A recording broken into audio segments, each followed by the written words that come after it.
புனித சூசையப்பரின் பெயரால் உங்கள் அனைவருக்கும் அமைதியும் சமாதானமும் உரித்தாகுங்க. அன்பு நிறை இறை மக்களே, தவக்காலம் என்றாலே இறைவனோடு கொண்டுள்ள உறவையும் நம்மோடு கொண்டுள்ள உறவையும் பிறரோடு கொண்டுள்ள உறவையும் புதுப்பித்துக் கொள்வதற்கான தருணம் என தாயாகிய திருச்சபை நமக்கு சொல்லித் தருகிறது.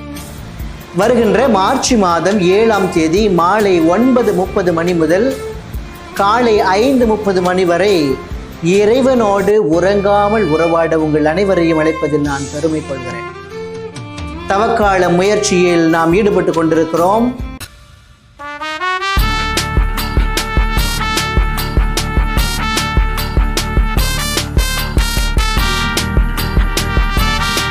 இந்த காலத்தில் நாம் இறைவனோடு உறங்காமல் உறவாட சிறிது நேரத்தை செலவிட அழைக்கப்பட்டிருக்கிறோம். இயேசு சிலுவை சாவை ஏற்கும் முன்பு தம் சீடர்களை அழைத்து கொண்டு பூங்காவனத்தில் இரத்த வேர்வை வேர்க்கச் செல்கிறார். அங்கு சீடர்களை பார்த்து, உங்களால் என்னோடு சிறிது நேரம் கூட விழித்திருக்க இயலாதா என்று சொல்லி அவர்களை கேட்கும் அதே வார்த்தையை நம்மை பார்த்தும் கேட்கிறார். எனவே KGF புனித சூசையப்பர் ஆலய பங்கு மக்கள் அனைவரின் பெயராலும் பங்கு தந்தையாகிய ஃபாதர் ஜோஸ் அவருடைய பெயராலும் உங்கள் அனைவரையும் ஒரு நாள் தியானத்திற்கு அழைப்பதில் நான் பெருமை கொள்கிறேன்.